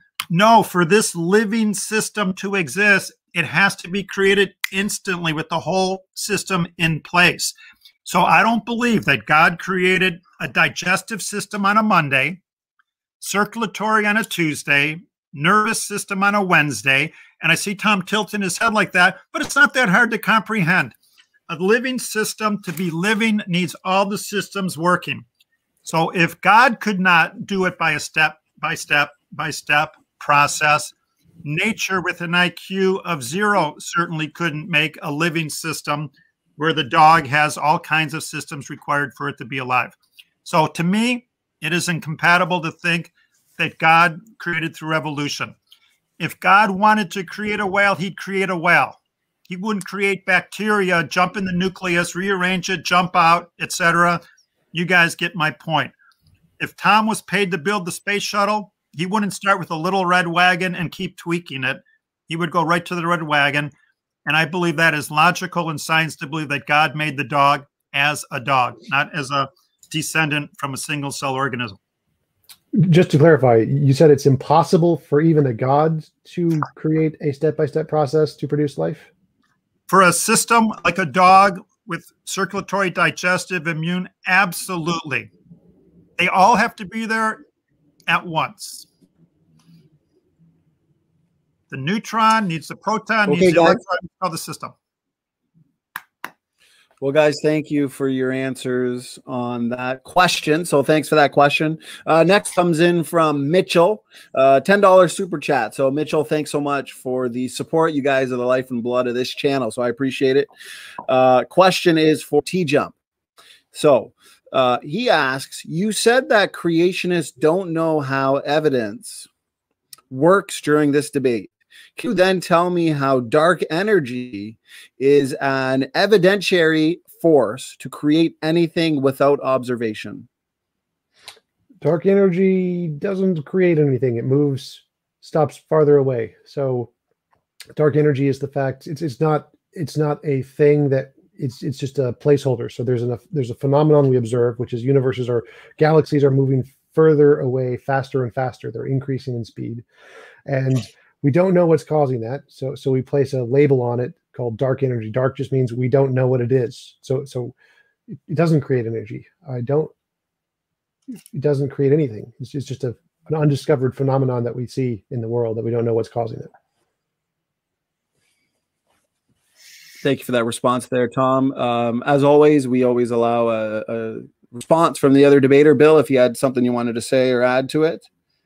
I think maybe the most pertinent response would be during Tom's opening, or maybe it was the rebuttal. He talked about direct evidence. And then later he talked about indirect evidence, and they both exist. And I would say that there appears to be indirect evidence of dark matter, that not everything that we conclude is directly observed. And since the question was for Tom, you get the last word if you wanted to make a comment or two. No, I agree with everything he said, except he said dark matter instead of dark energy. But yeah, I mean, there is both direct. We don't have evidence of dark matter being a thing. It's a phenomenon. So there's something going on, and we don't know what it is. So we just label it dark matter. It's not. We don't actually know if it's matter or wave. We have no idea what it is. Same with dark energy. We don't know what it is. We just know there's something happening there. So. But yeah, I mean, there's definitely indirect evidence of it for sure. Okay, gentlemen. Well, thanks for keeping this fun. Let's move on to the next question. Question here from Jamie Russell. Question for nobody is specified, but I think it's for you, Tom. So question is, so you make inferences about similarities. Still waiting for a verification of common ancestry. What is predicted in a novel way? Those things were predicted in a novel way. So the similarities in DNA that we would find if we looked in different species across the world were predicted before we saw them. So we didn't know it. Thank you, Tom. And then we said, if they're related, we'll find these same markers in the same location in the DNA. When we looked and we saw them. So those were predictions because we didn't know about them before we predicted them. And quick response, Bill? I'll start with a little sigh. Well, in the past, people, and there's nothing wrong with this, are learning more and more about DNA. They didn't make beautiful, great predictions. They thought most of the DNA was junk, that the parts that didn't code for proteins was useless. And of course, now we know that it's structurally important and it orchestrates the proteins like a band conductor orchestrates the instruments. So from Tom's answer, it made it seem like, yeah, 50 years ago, we knew all this about DNA and we predicted it. To me, that sounds like a self-fulfilling prophecy, perhaps, because people are learning more and more about DNA. John Sanford, who invented the gene gun, says every 3 months, we got to throw out something we knew for certain in genetics. And as we learn more and more about genetics, we learn about the complexity, which supports the design argument and falsifies the nature of an IQ of 0 argument. Well, thank you for that response, Bill. Tom, it was your original question. Therefore, if you'd like, you can have the last word. Sure. So the fact that we make new predictions doesn't mean that we didn't make old predictions. I think that was his argument. Like, yeah, we made predictions before and those predictions were right. And then we made new predictions and those predictions were right. That's how models change. That's why we need new predictions. So we have a new prediction, which is then confirmed, which supports a new hypothesis, which then invalidates the old hypothesis. So, but that doesn't mean that the old predictions were wrong. We still, so I don't really understand what he said there, or why somehow the amount of junk information, which doesn't mean non-functional, it just means doesn't produce proteins, has anything to do with the correct predictions that there were certain patterns that we find across species. That prediction is still correct today. All right. Well, thank you, Tom. Thanks again, gentlemen. So next question from Mosh, MYYM. Thanks for your question, Mosh, for TJump. So question is, where is the observable data showing ape-like creatures can transform over time into human beings? What scientists have seen these changes and where is it documented?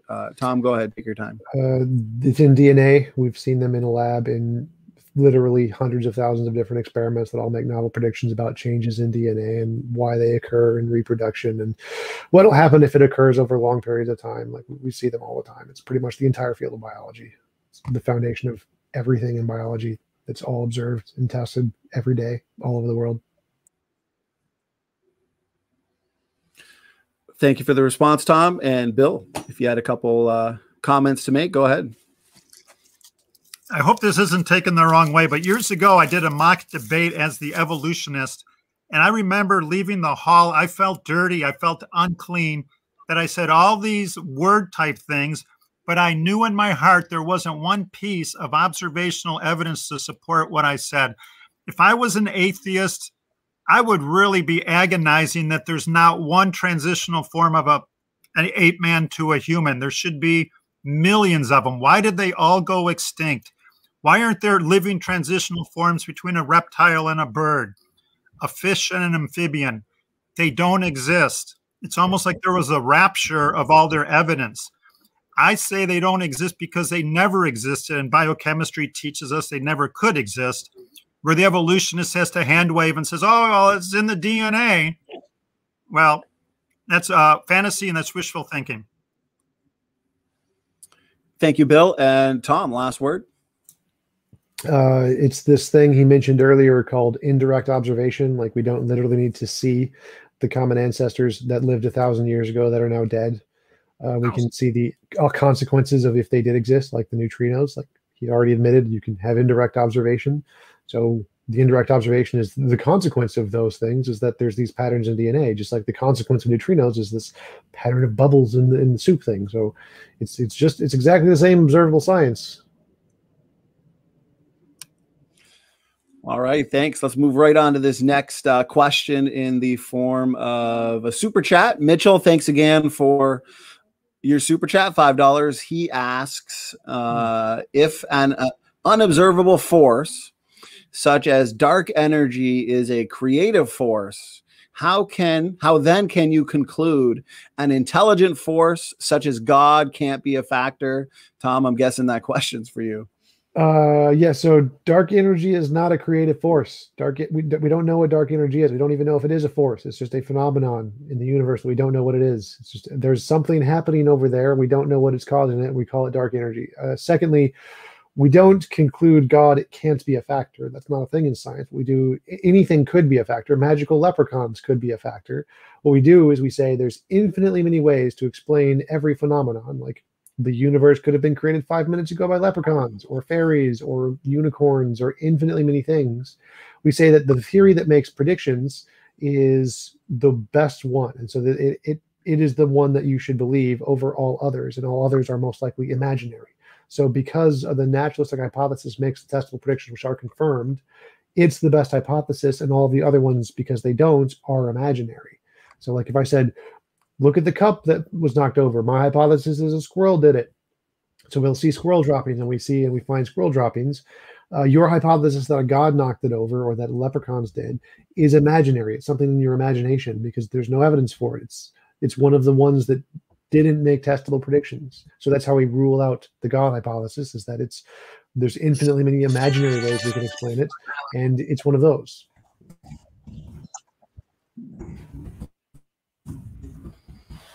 Okay, thanks for that response. And once again, Mitchell, thanks for the super chat. Bill, if you had something to say to that, go ahead. I sure do. We're talking about observable evidence. So let's talk about the eye in a high school classroom. The teacher can talk about how the eye works. How is a science question? Okay. Now, a why question would be philosophical, like how the eye got there. One side could be natural explanations. Tom could take the side, well, quarks happen by chance, protons happen by chance, electrons happen by chance, neutrons happen by chance. By chance, the atoms got together. By chance, they got together. They made a molecule. They made a cell. And over millions of years, they made an eye with an iris, pupil, retina, cornea, an optic nerve, a visual cortex. That chance over billions of years made the eye, comma. I think Tom said he wouldn't deduce. I'm not saying Jesus Christ is Lord.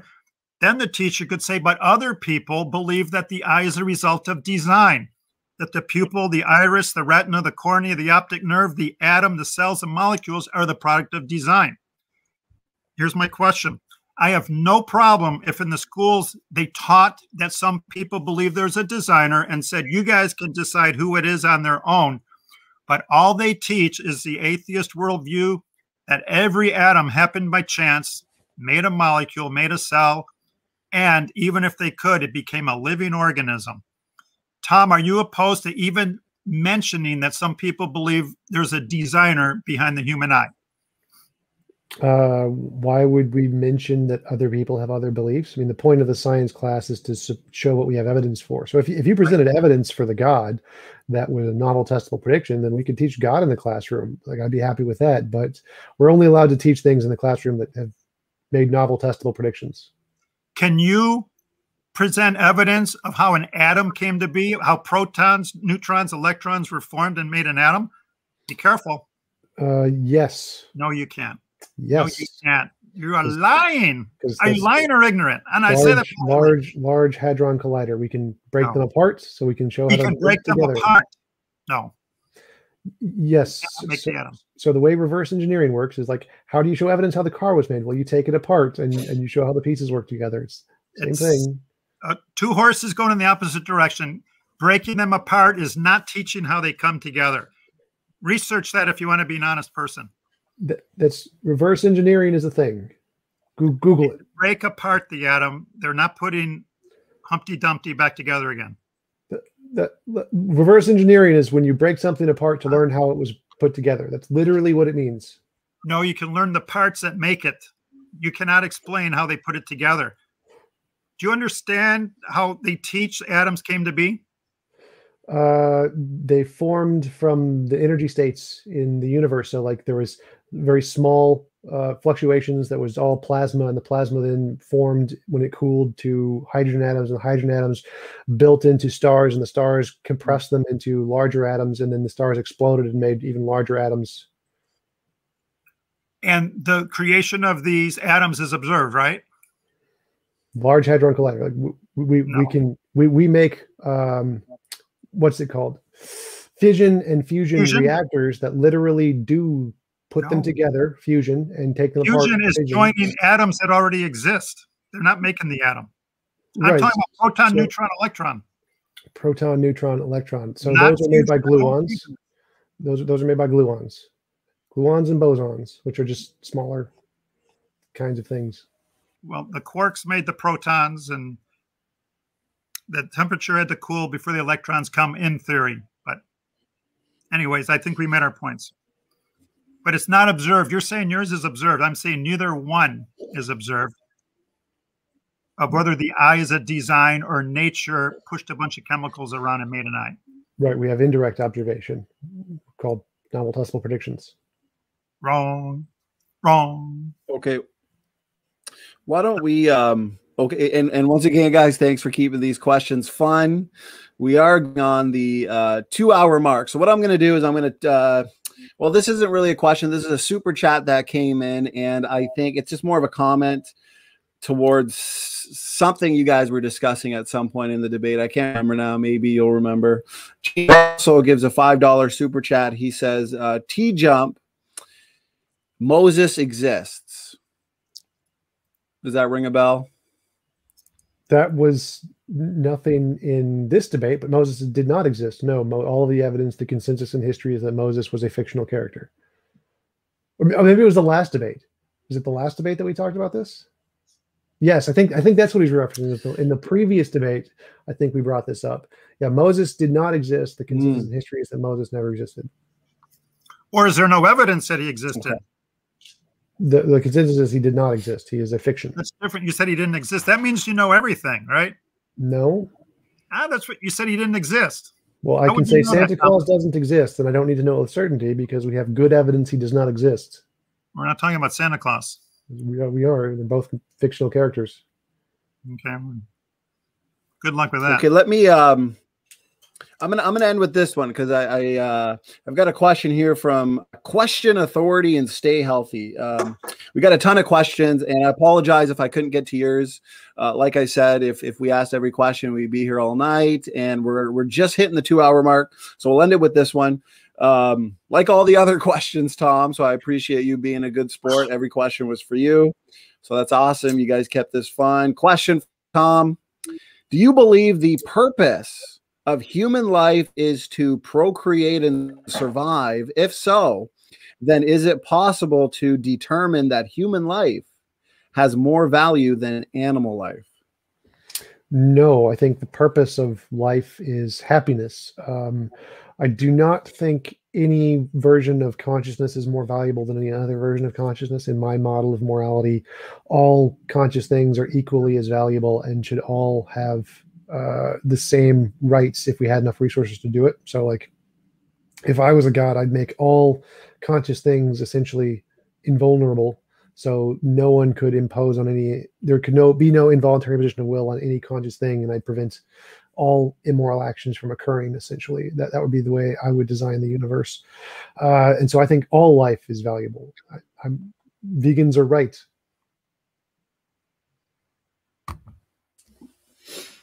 I appreciate that answer there, Tom. Bill, if you had a very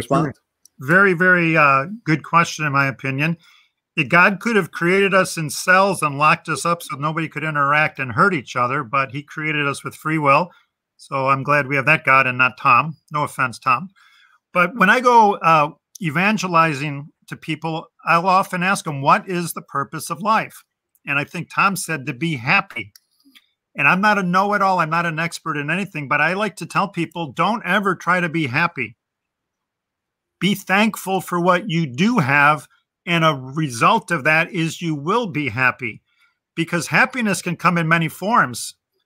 Tom could stick a bunch of heroin in his arm and he could be really happy for 2 hours. Or he could drink a bunch of Jack Daniels and be happy for 2 hours. Or he could meet some sweetheart and be happy for a couple hours. But there's long-term consequences to that pursuit of happiness. Short-term happiness can destroy and ruin your life. I believe the whole purpose of life, and this might sound convenient, I don't know the word, is to go to heaven. That's why we have suffering in this planet. If we have a loving God, and I do believe we do, this can't be the only life, because if this was the only life, I would say it's a sadistic, mean God because of suffering and pain and grief that many of us have gone through, some more than others. But if he is a loving God and we're going through grief and pain, there has to be life after this. And I believe this whole life is a trial to see who those will seek God and who those will deny God. And as we all know, the Bible says those who deny him, he'll deny them when it comes to judgment. So the purpose of life, I believe, is to go to heaven. Don't try to be happy. Be thankful. And then happiness will be the fruit of that. Thank you for that response, Bill. And Tom, if you wanted to have a final word, because it was your question, and then I think we're just going to wrap it up with some final thoughts. And yeah, go ahead, Tom. Yeah, sure. So I just say I can give you free will and suffering and everything that God does, but just make it optional. So I can do everything God did and better, just add one extra rule. So like I can't fly right now, but I still have free will. So you just add in this extra thing that just like I can't fly, I can't harm other people. Just add that one extra law to the universe and poof, you have a magically better universe that's infinitely more moral than this universe. So we could just design the world in a much better way if we're an all-powerful being and just make it so that there's no involuntary imposition of will, just like no one can fly. It's not hard. It doesn't restrict our free will. It doesn't stop suffering. Suffering can be optional. You could turn it off and on like a switch, and that would be fine too. That would be better. And for drugs, the consequences are also optional. Like in the future, we'll be able to take as much drugs as we want and have no physical consequences. And that'll be even a better world too. So the fact that there are consequences that we didn't consent to is actually more immoral. Like why wouldn't God just allow us to take drugs if we want to, if we chose to, without having consequences like that? The fact that there are consequences to doing fun things is itself immoral. Like what moral monster would do that? So yeah, I mean, I think clearly if the Christian God did exist, it'd just be a moral monster. That's obviously wrong. All right, gentlemen. Well, like I said earlier, great debate, lively, engaging. 2 hours has flown by. Everybody in the chat has had a good time. Looks like there's an after party on Otangelo Grasso's channel. So anybody who wants to continue the discussion, head on over to Otangelo's channel, which I believe is the God Talk. If you want to clarify that, Otangelo, go ahead in the chat. So once again, thanks so much, Bill. Thanks so much, Tom, for giving us your time for this important debate. Why don't we have some final words, final thoughts, if you want to plug your channels or whatever you guys want. The floor is yours. Why don't we start with Bill, since you started us off with your opening statement. Thanks again for being here. Always a pleasure. Bill, go ahead. Well, thank you, Tom. Thank you, Donnie. The debate is much more than just conflicting views of science. It has to do with worldviews. And I do believe the consequences of evolution dominating our schools and society is many, many hurting, desperate, depressed people and kids. And that's a shame, because we all have a lot to be thankful for, no matter how much we're going through. But the young people and the adults are not being taught who to be thankful to. So they try to numb the pain with drugs, alcohol, more money, better Lexus. And it's just like a hamster on the wheel. Short-term fun, long-term disaster. But God bless you all. Thank you, Donnie. God bless you as well. Thanks again for those final words, Bill. It's always a good time. So Tom as well, thanks for coming back on here again. Some final words. Yeah, thanks, Standing. Thanks, Bill. It was a fun conversation. Enjoyed it. Nice to see you guys again. I do like the tie, by the way. That is a very nice tie, Bill. I got it at Goodwill for $2. Nice. I'm jealous, Bill. I'm jealous. I'm a big fan of the vertical, the deal. slanty line ties. I really like those a lot. So, and the blue color is very nice. So. That's the ball rolling down the hill. Keep the energy, Tom. Hopefully you turn it to the truth. But God bless you, Tom. All right, guys. Spaghetti Monster bless you too. I'm hungry. Thanks for the smiles. Thanks for the laughs. Good way to end it. Laughter is the best medicine. You know, we can all get a little passionate during these debates, but it's nice that we shake hands when they're done. Last thing I'll say, next week, we've got the big debate that everyone's been waiting for. On the 24th, Professor David McQueen and Jordan from Reasons to Doubt. 6 p.m. in the EST, they'll be debating, is there evidence for accelerated nuclear decay? So make sure you are there for that one. And thanks again to Bill and Tom. And head on over to Otangelo's after show if you guys are interested. So Standing for Truth is out. Thank you, Tom.